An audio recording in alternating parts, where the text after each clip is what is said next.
17 days left until we get our hands on Little Nightmares 2. What is up, SmackNPie here, and welcome back to another Little Nightmares 2 video on the channel. Today we're going to take a look at the teacher, probably the first monster or enemy we will greet when we enter the Pale City. So let's see what we have here.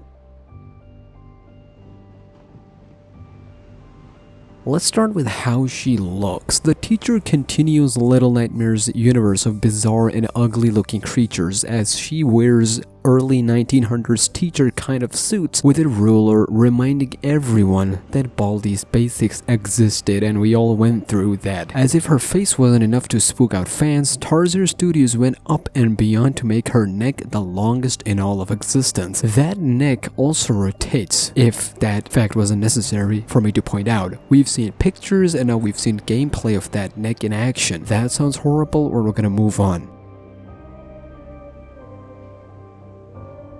Twitter and website description gives us a very interesting look at the teacher, an educator with an unusual ability to detect troublemakers. Her class is full of well-behaved children, which is funny because her students are called bullies. They're literal bullies whose heads are dolls. They're literally dolls that pretends to be students but are bullies. I'm not making this up, that's true. Misbehavior will not be tolerated in the teacher's classroom, and nothing escapes her cold, twisted gaze. In her domain, children should be seen and not heard, and if one should be heard, they will never be seen again. That is true. We've even saw one of the students getting disciplined in her class. Her introduction happens immediately after we get separated from 6, so you will be roaming around the school and this teacher without your companion, the legendary 6. Teacher is definitely someone that is obsessed with her job of educating these kids. She insists that the children of Pale City are in definite need of education. Education that's been broadcasted from Signal Tower. One of the reasons why she has this long neck is thanks to the Signal Tower. She's given this power. This is the theory, by the way. If you want to know what I believe the Signal Tower is doing, do let me know. I'll make a video on that. After she got brainwashed from those signals. She was, however, an actual teacher before all of this chaos, and she had an influence in Pale City,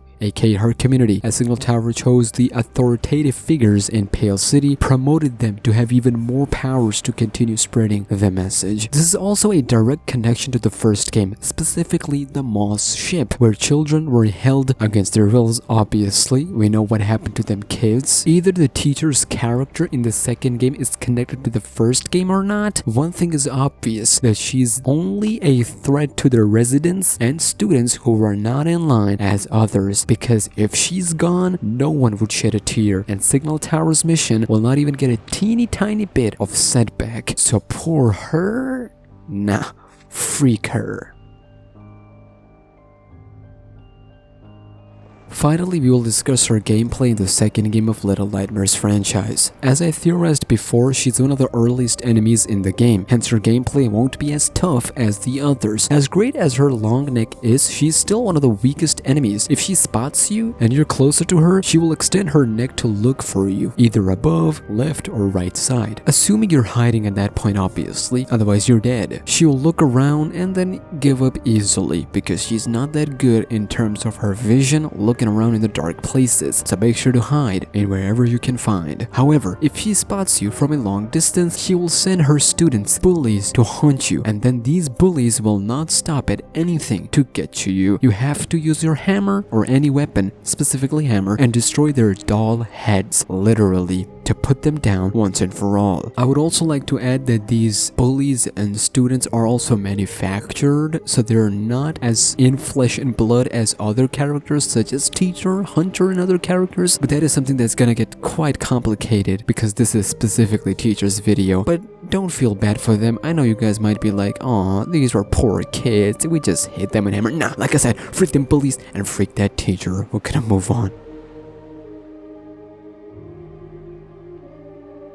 Overall, she's definitely better than Hunter, and her design is far more creepier, especially when she extends her neck. There's one teeny tiny detail that makes a huge difference, is that she smiles when she is in that long neck form. Otherwise, her face shows that she's just there. We'll learn more about her when the game drops. This was just a small overview of one of many characters in Little Nightmares 2. Teacher, continuing the story of Little Nightmares universe, bizarre and unexplained phenomena that'll continue in the next game. So what do you guys think? Teacher is yay or nay? Drop your theories down in the comments below. With that being said, subscribe right now, help me get to 50k as I do horror gaming videos on the channel. Our content is packed with Little Nightmares 2, Dark Deception Chapter 4, the medium horror game, FNAF, Evil Nun, just to mention a few. Also follow me on Twitter at @SmackNPie and Instagram obviously, and I'll see you in the next video. Until then, take care and peace.